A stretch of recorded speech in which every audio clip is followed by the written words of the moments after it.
나름 한다고 참 정말 크게 한다고 했는데 자기는 교회에서 완전히 무시를 당했다라는 그 마음속에 상처를 받은 거예요. 그놈의 오해 때문에 상처를 받아버린 거란 말입니다. 자, 이 예레미야 이 29장의 시대적 배경을 우리가 어디서 볼 수 있냐 그러면 2절에서 볼 수 있어요. 우리 2절 말씀을 같이 읽어보겠습니다. 시작. 왕후와 궁중내시들과 유다와 예루살렘의 고관들과 기능공과 토공들이 예루살렘에서 떠나느라. 자, 여고니아 왕과 1만 명의 고관들과 기능공과 토공, 그러니까 철공이라고도 하고 대장장이라고 하는 이러한 사람들이 바벨론으로 포로로 잡혀간단 말입니다. 그러니까 이 이스라엘이라는 이 나라 백성들이 그 바벨론의 포로로 잡혀가는 이 사건은 완전히 그 나라가 뒤집혀지는 그러한 사건이란 말입니다. 자, 이 예루살렘에서 이 바벨론까지의 거리가 11,000km가 넘습니다. 여러분 몇 킬로가 넘다고요? 죄송합니다. 11,000km는 지금 상상이 안 되고 따라서 1,100km. 몇 킬로요? 1,100km. 자, 그러면 지금은 뭐 길이 좋아요. 그렇죠? 그래서 며칠 전에 우리 교회 청년 두 사람 누구죠?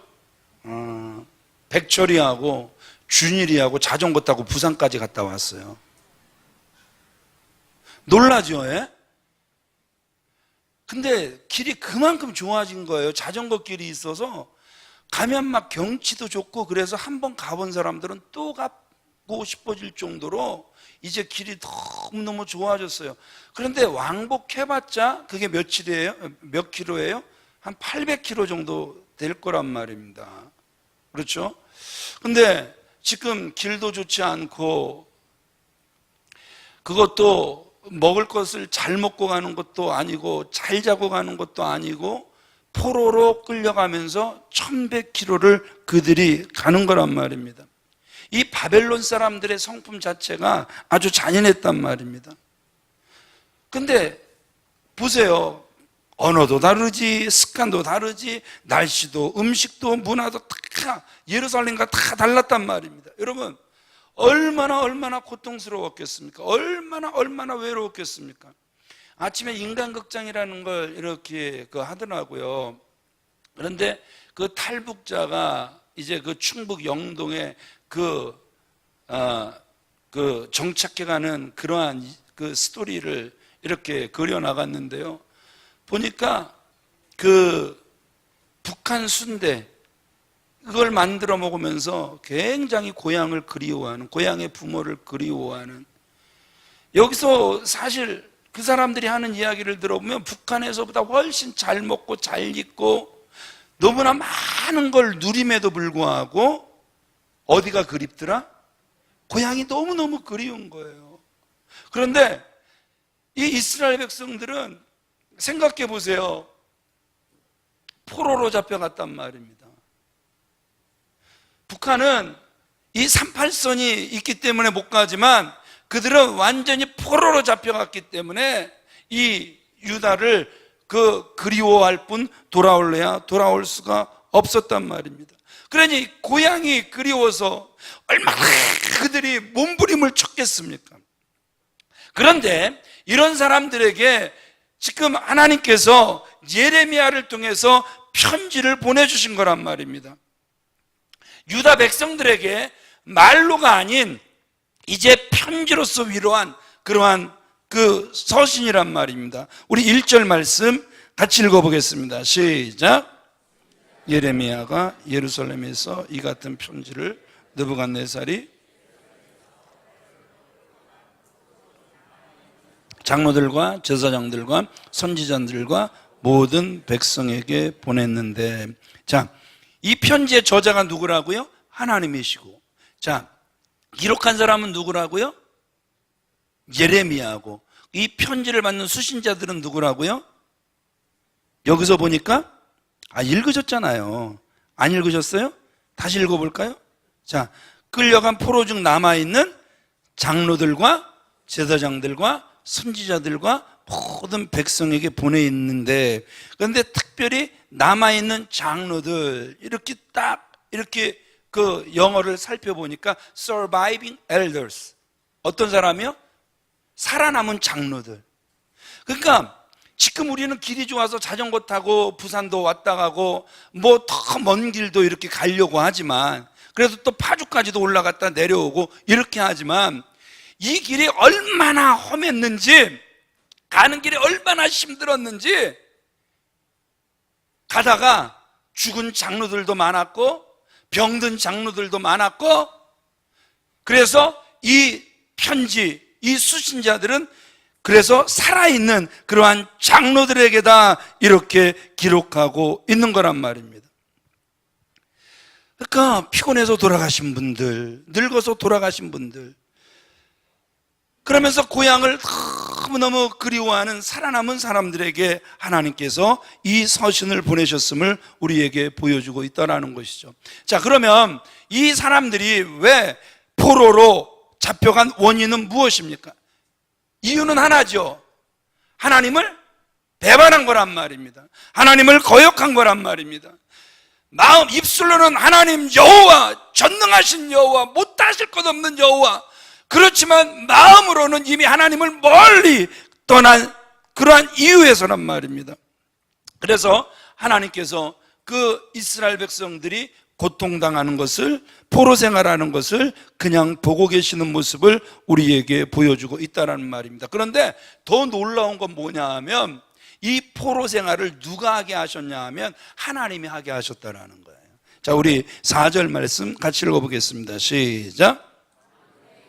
이스라엘의 하나님께서 예루살렘에서 바벨론으로 사로잡혀가게 한 모든 포로에게. 자, 뭐라고요? 하나님께서 예루살렘에서 바벨론으로 어떻게 하게 했다고요? 사로잡혀가게 하셨다라는 거예요. 누가 포로로 잡혀가게 하셨다? 하나님께서 포로로 잡혀가게 하셨다. 오늘 분명히 하나님께서 친히 말씀하고 계신단 말입니다. 7절도 그래요. 같이 읽어보겠습니다. 시작. 자, 누가 잡혀가게 했다고요? 누가? 하나님께서 그 이스라엘 백성들을 그 바벨론의 포로로 잡혀가게 하셨다, 이렇게 말씀하고 있단 말입니다. 누가 하신 일이라고요? 하나님께서 하신 일임을 우리에게 보여주고 있단 말입니다. 혹시나 여러분들 삶에 고통이 있고 여러분들 삶에 어떤 슬픔이 있어, 정말 왜 이런 일이 나에게 계속해서 일어날까? 이럴 때 다시 한번 여러분들은요, 기억하셔야 될 게 뭐냐 하면, 따라합시다. 하나님이 하신다. 하나님이 아신다. 아멘이십니까? 누가 하신다? 우리가 고통 중에 있는 것을, 우리가 슬픔 중에 있는 것을, 우리가 포로 중에 있는 것을 누가 하신다? 하나님이 하신다. 우리가 포로 생활하게 하신 것도 누가 하게 하셨다? 하나님께서 하게 하셨다. 하나님의 그 모든 주권 아래, 그러니까 한마디로 하나님의 허락하에 지금 그들은 무슨 생활을 하고 있다고요? 포로 생활을 하고 있음을 우리에게 보여주고 있단 말입니다. 하나님은요, 포로 생활의 고통, 우리 성도들의 그 나그네 생활의 고통을 통해서 하나님은 깨닫게 하시길 원한단 말입니다. 뭘 깨닫게 하시길 원하시냐 하면 죄를 깨닫기를 원하시고, 그래서 죄로부터 그들이 철저하게 회개하며 돌아서기를 원하시는 거란 말입니다. 하나님의 고통 속에도, 고통 속엔 반드시 하나님의 섭리가 있는 줄 믿으시면 아멘 하시기 바랍니다. 그런데 여기서 우리가 알아야 될 게 뭐냐 하면 하나님에 대한 오해란 말입니다. 자, 이런 이야 잘 아시죠? 어떤 사람이 약국에 약을 사러 들어갔어요. 들어가자마자 약사님, 딸꾹질 멈추는 약을 좀 주세요, 이렇게 이야기를 했단 말입니다.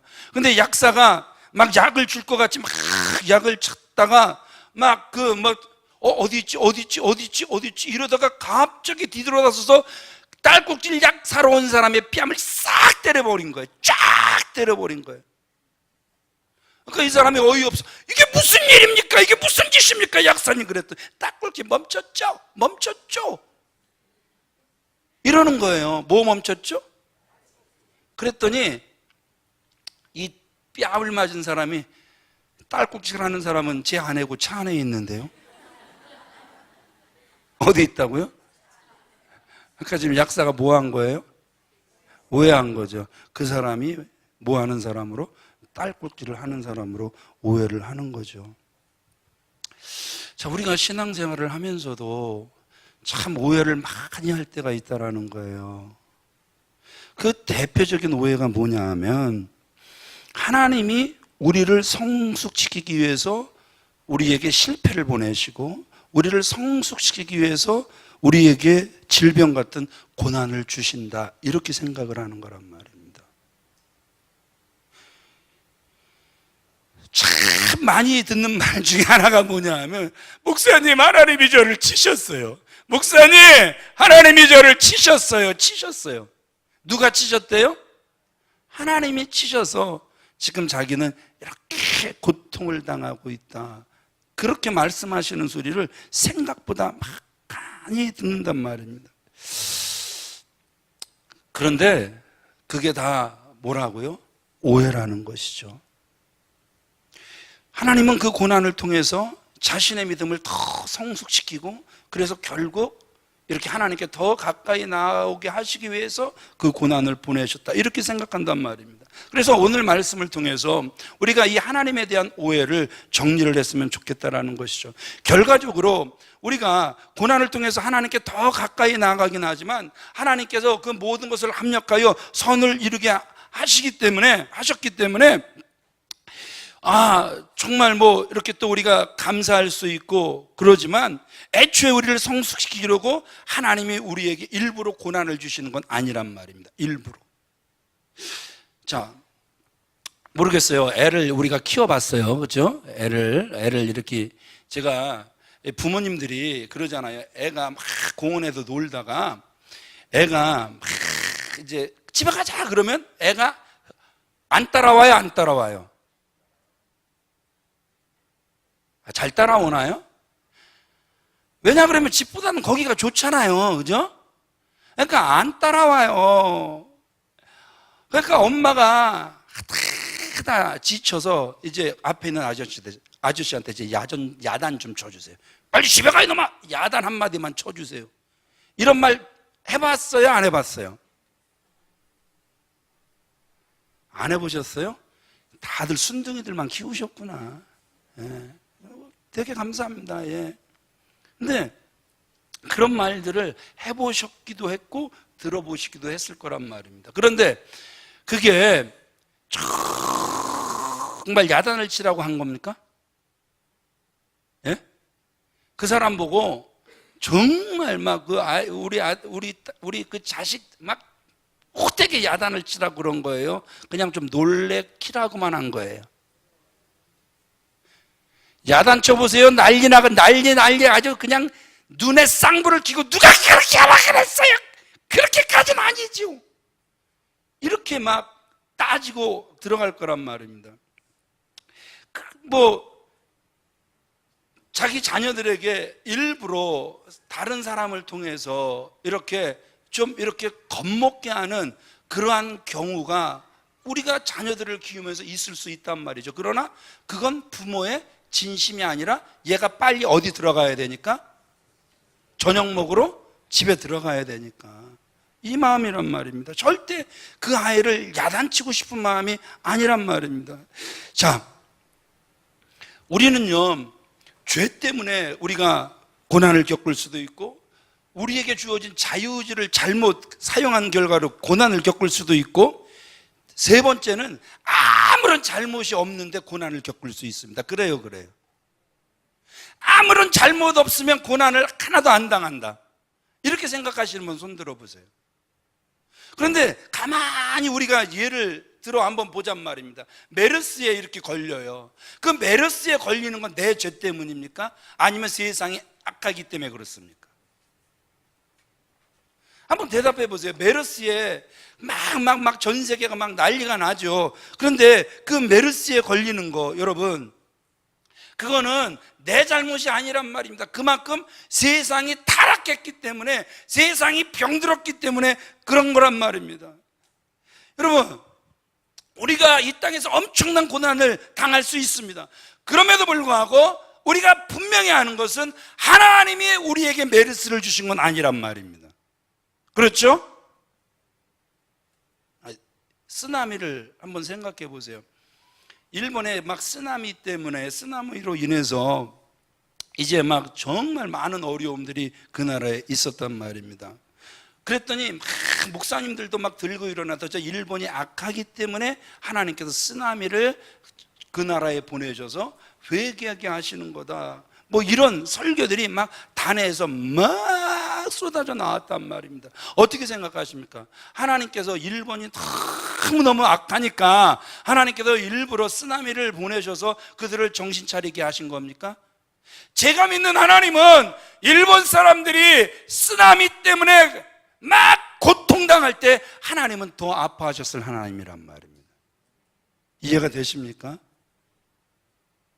우리는 일본 그러면 자다가도 막 눈을 부릅뜨고 망할 놈, 막 죽일 놈, 쳐 죽일 놈, 반드시 이겨야 될 나라 이러지만, 그러나 여러분, 그 쓰나미, 그거는 하나님께서 정신 차리게 하시기 위하여 일본에 보내신 게 아니란 말입니다. 하나님이 더 아파하신 줄 믿으시면 아멘 하시기 바랍니다. 아멘? 아멘? 여러분이 어떤 고통과 어려움을 겪든 죄송하지만 그걸 하나님이 주셨다 이렇게 생각하지 마시기 바랍니다. 하나님이 주신 것이 아니란 말입니다. 고난이 하나님으로부터 온 것이라고 믿으면 여러분 죄송하지만 그 고난을 극복하기가 너무너무 힘들단 말입니다. 예를 들어서 암에 걸렸어요. 암에 걸렸는데 만약에 그 암을 하나님이 주셨다면 하나님이 그걸 거두시기 전까지는 우리가 아무리 발버둥을 해도 우리가 그 암에서 우리가 자유할 수 없단 말입니다. 그런데 여러분, 하나님은요, 우리가 그 암에서도 하나님은 뭐 하길 원하시는 하나님이십니까? 자유하기를 원하시는 하나님이시란 말입니다. 아멘이십니까? 아멘이십니까? 어떤 고난을 겪든 그것은 하나님의 뜻이 아니라는 사실을 믿을 수 있는 저와 여러분들이 되어주시길 우리 주 예수 그리스도의 이름으로 축원을 드립니다.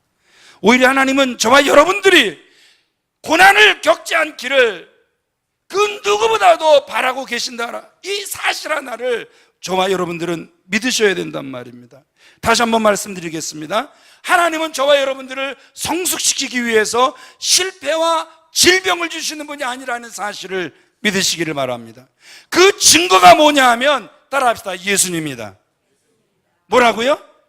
그 증거가 바로 예수님이란 말입니다. 하나님은 우리가 고난당하는 것을 원치 않으셨기에 인간의 몸으로 이 땅에 예수 그리스도가 오시도록 보내주셨단 말입니다. 그분이 모든 고난을 다 당하신 줄 믿으시면 아멘 하시기 바랍니다.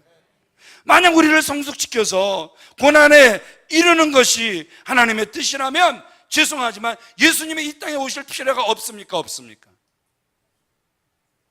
우리가 고난당하는 것이 하나님의 뜻이라면 예수님이 이 땅에 오실 필요가 없습니까? 없습니까? 없단 말입니다. 예수님이 이 땅에 오신 이유는 우리의 그 모든 고난을 대신 짊어지시기 위해서 오신 줄 믿으시면 아멘 하시기 바랍니다.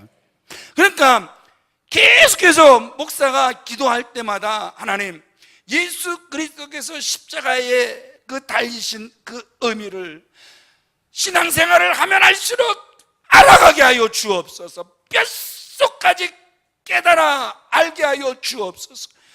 내가 채찍에 맞음으로 너희들은 나음을 입었다라는 이 깊은 말씀의 의미가 신앙생활을 하면 할수록 더 깊이 깨달아지게 하옵소서. 아멘이십니까? 그러니까 저희 집안의 내력이 뭐냐 하면 저희 집안에 내력이 있어요.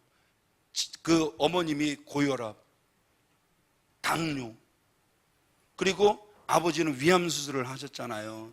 그러면 안종미 집사님, 제가 제일 조심해야 될 게 뭐예요? 고혈압이요. 그렇죠?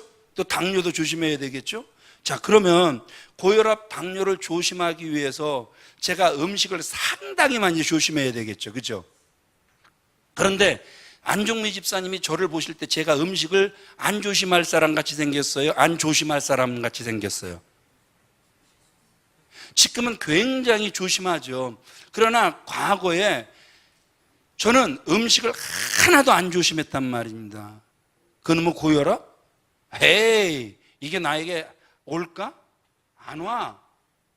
그러니까 정말 고기를 날마다 정말 얼마나 맛있게 먹었는지 모른단 말입니다. 제 피를 혼탁하게 할 그러한 음식들을 제가 얼마나 많이 먹었는지 몰라요. 자, 그러면 여러분 한번 생각해 보세요. 지금 제가 고혈압이 있단 말입니다. 고혈압이 있어요. 제가 이제 부정맥도 이렇게 생겼어요. 그러면 이걸 하나님께서 저에게 일부러 성숙시키기 위해서 고난으로 주셨을까요? 제 성질 못 이겨서 생긴 걸까요? 제가 제 몸을 관리 못해서 생긴 걸까요? 우리 솔직히 이야기해 보자고요. 아주 솔직히. 갑자기 막 장정이 쓰러진다. 그래서 그건 뭐 하나님께서 그를 성숙시키기 위해서. 아니요, 갑자기가 아니라 자기가 알지 못했을 뿐이지 이미 신호는 엄청나게 많이 왔었을 거란 말입니다. 이해가 되세요? 이해가 되세요? 그럼에도 불구하고 우리가 한 가지 분명히 알아야 될 건 뭐냐 하면, 우리가 늘상 붙잡아야 될 건 뭐냐 하면, 따라합시다. 예수 그리스도께서 채찍에 맞으심으로 우리는 나음을 입었도다. 이 믿음을 우리는 붙잡는 거란 말입니다. 이게 신앙생활이란 말입니다. 아멘이십니까? 거기다가 괜찮아요. 이게 안 나도 전혀 문제가 되지 않는 것은, 안종미 집사님 세상이 얼마나 좋아졌어요. 그죠? 제가 이제는 참 고혈압 약을 먹기까지 저는요 고민을 너무 많이 했어요. 어느 정도 많이 고민을 했냐면, 목사가 이 고혈압 약을 먹어야 되나? 여러분 솔직히 이게 얼마나 많이 고민한 문제인지 몰라요. 이게 성도들이 볼 때 목사가 고혈압 약을 먹는다, 이게 받아들여질까? 일단 나 자신한테 이게 안 받아들여지는 거예요. 그래서요 세상에 의사가 이렇게 고혈압 약을 먹으면서 관리를 하라, 이 기회를 제 스스로 몇 년, 거의 한 7, 8년, 10년을 놓쳤어요. 내가 안 먹고 말지, 안 먹고 내가 이겨내고 말지. 그러면서 고기는 왜 이렇게 맛있어요? 이겨낸다고는 하는데 고기는 너무너무 맛있는 거예요. 거기다가요 우리 마나님이 늘 옆에서, 여보 밖에 나가서 음식 이렇게 많이 이렇게 먹는 건 되게 조심해. 그러면서 본인은 많이 만들어줘요. 그러면서 늘 하는 말이, 당신은 오동토동한 게 멋있대요. 사랑스럽대요. 제가 요번에 이렇게 한 그 대상포진이 오고 그 허리가 아파서 좀 많이 고생을 했잖아요. 그러면서 지금 제 몸무게가 5kg가 늘었어요. 늘은 것 같아요? 안 늘었다고 그래줘요. 그럼에도 불구하고 늘었어요. 그러니까 이번 주일날 이게 딱 터지잖아요. 이게 설교하다가 이게 괜히 터지는 게 아니에요. 이게 살이 쪄서 터지는 거예요. 이게 못 버티고. 그러니까 하나님 앞에 사실은 죄송할 일이란 말입니다. 부모를 통해서 하나님은 참 좋은 몸을 우리에게 주셨는데, 음식의 유혹에 정말 제가 넘어간 거예요. 제 스스로. 나는 너 고기가 좋아서. 너만 보면 환장했었지. 막 이러면서. 그럼에도 불구하고 정말 감사한 건 그 모든 더 어려울 수 있는 그 모든 위기들을 그래도 목사라고 주님의 이름 부르면서 날마다 우리 주 예수 그리스도의 보혈의 피로 오늘도 이기게 하옵소서, 넘어가게 하옵소서. 왜 아멘을 안 하세요? 되게 싱거워 보이세요? 그래도 주님 붙잡는다고 붙잡은 결과가 여러분들이 보실 때도 되게 건강해 보이잖아요. 속으로 그래도 대상포진 환자 지금 이렇게 비웃는 거죠. 비웃지 마세요. 절대 그거 좋은 거 아닙니다. 네. 그거 절대 좋은 거 아닙니다. 여러분, 예수님께서 분명히 마지막 뭐라고 말씀하시면서 돌아가셨습니까? 따라합시다. 다 이루었다. 우리의 구원도 다 이루었습니다. 아멘이죠. 그러나 그분이 분명히 내가 채찍에 맞음으로 너희는 나음을 입었도다. 이 말씀도 그때 하신 말씀이란 말입니다. 고난 받으시면서, 그러면서 그 모든 것도 다 이루신 줄 믿으시면 아멘 하시기 바랍니다. 아멘, 아멘.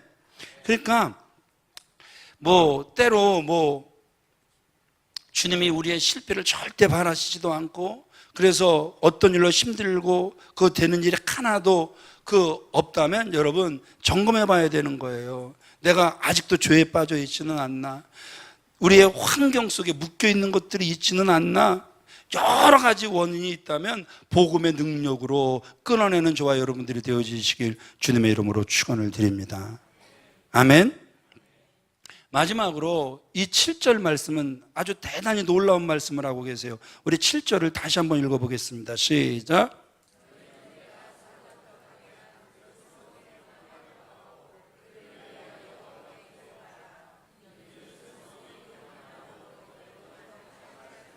아멘. 바벨론의 평안을 위해서 기도하라는 거예요. 지금 그들은 바벨론 그러면 치가 떨릴 거란 말입니다. 그죠? 이규영 권사님은 일본 그러면 치가 떨리죠. 아직도 치가 떨리십니까? 그래도 이빨은 그렇게 많이 떨리셨는데도 건강해 보이시네요. 덜 떠셨네요. 아니, 여기 보세요. 우리 성도들이 반드시 이 일본과의 문제를 빨리 풀어야 된단 말입니다. 하나님이 지금도 저는 일본이 저한테 피해를 준 게 하나도 없다? 저는 일본 사람에 의해서 피해를 당해본 적이 없습니다. 그럼에도 불구하고 영향을 잘못 받았습니다. 그래갖고 일본 사람 그러면 저도 치가 떨리고, 한일전을 하면 반드시 누가 이겨야 돼요? 네, 우리 한국이 이겨야 된단 말입니다. 네, 무조건 저 일본 놈들은 져야 되고, 저 일본이라는 나라는 빨리 가라앉아야 되고. 아니, 지금 제가 틀린 말한 거 아니잖아요. 예? 저 일본이라는 저 땅덩어리가 빨리 가라앉았으면 좋겠고, 막 이런단 말입니다. 그런데 하나님은요, 아주 중요한 말씀을 해주고 계시는 거예요. 따라합시다. 바벨론의 평안을 위해서 기도하라. 바벨론의 평안을 위해서 기도하라는 거예요. 왜냐하면 그 성읍이 평안해야 너희들도 평안하다라는 거예요. 그 성읍이 불안하면 그들의 불안함으로 인하여 그 이스라엘 백성들도 불안해질 거라는 거예요. 누가 지혜자입니까? 누가 정말 지혜자입니까? 하나님의 마음을 아는 사람들이 지혜자죠. 그렇습니까? 아멘이십니까? 하나님께서요, 포로로 잡아간 바벨론 나라, 원수 나라임에도 불구하고 이스라엘 백성들을 향하여 너는 그 바벨론 나라에서도 좋은 시민이 되라, 이렇게 말씀하고 계시는 거란 말입니다. 그리스도인은 어떤 상황에 처해 있다 할지라도, 그래서 괴로운 상황, 괴롭힘을 받는 상황, 저주를 받는 상황, 그런 상황 속에 있다 할지라도 오히려 뭐 하라고요? 그 나라를 위하여, 그 회사를 위하여, 그 사람을 위하여 기도하라는 거예요. 아멘이십니까? 일본이 그렇게 우리를 괴롭혔다 할지라도, 어르신들을 괴롭혔다 할지라도 하나님은요, 그 나라의 평화를 위해서 기도하라고 말씀하고 계세요. 아멘이십니까?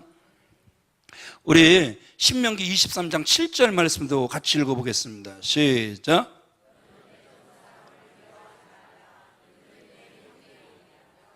애굽 사람을 미워하지 말라. 내가 그의 땅에서 객이 되었습니다.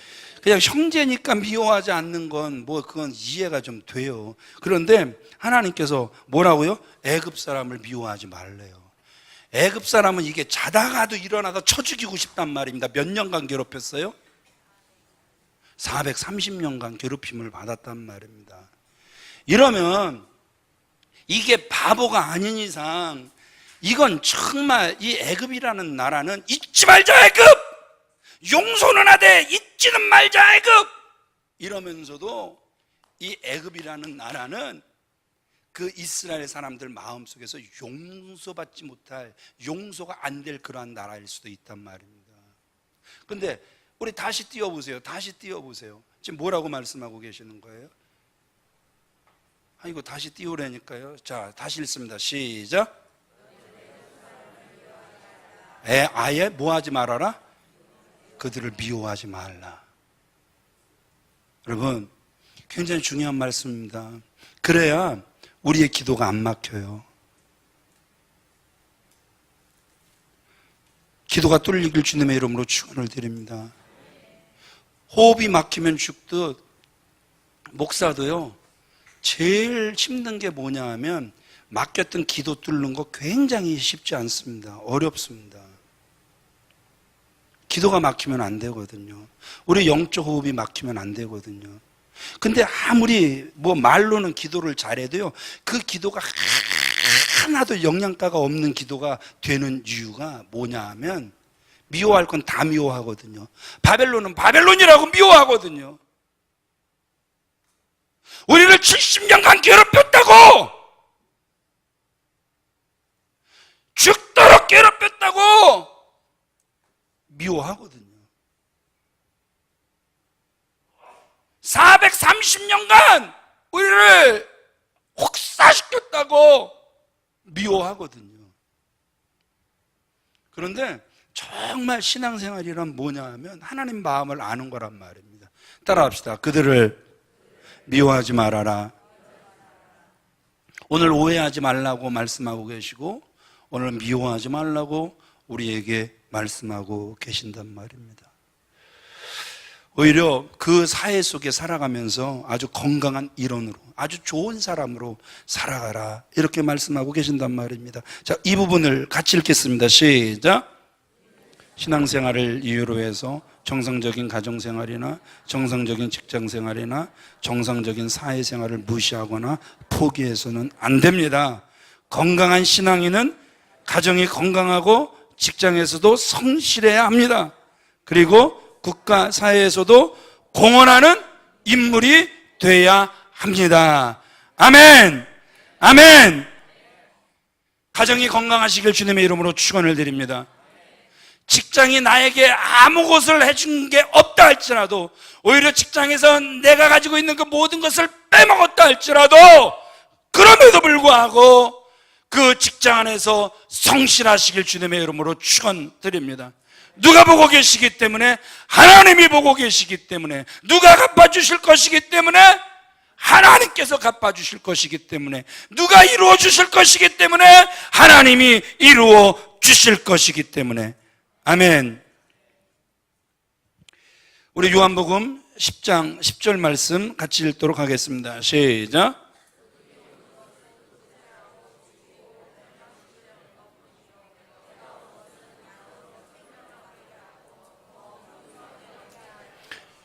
도둑은 우리 속에 들어와서 결국 우리를 죽일 것입니다. 우리 영을 완전히 죽여버릴 것입니다. 그러나 분명한 사실 한 가지, 예수님께서 오신 이유는 저와 여러분들이 생명을 얻게 하고 풍성히 얻게 하려 하심이라. 아멘이십니까? 절대 우리에게 고난을 주시려고 오신 분이 아니라는 사실을 기억하시길 주님의 이름으로 축원을 드립니다. 우리 다시 한번 오늘 본문 예레미야 29장 11절 말씀 같이 읽겠습니다. 시작. 여호와의 말씀이니라. 너희를 향한 나의 생각을 내가 하나니 평안이요 재앙이 아니라 너희에게 미래와 희망을 주는 것이니라. 아멘. 하나님이 저와 여러분들을 향한 그 하나님의 생각은 뭐라고요? 따라합시다. 평안이다. 희망이다. 무슨 희망? 미래의 희망을 주는 것이다. 오늘 다시 한번 절망이 변하여 희망이 되는 저와 여러분들이 되어지시길 바라고, 모든 두려움과 불안이 변하여 평안이 되는 헤이즈웰 헤이즈웰, 내 영혼 내 영혼 평안해, 그 찬양 있잖아요. 오늘 그 찬양을 얼마나 많이 들었는지 몰라요. 제 마음이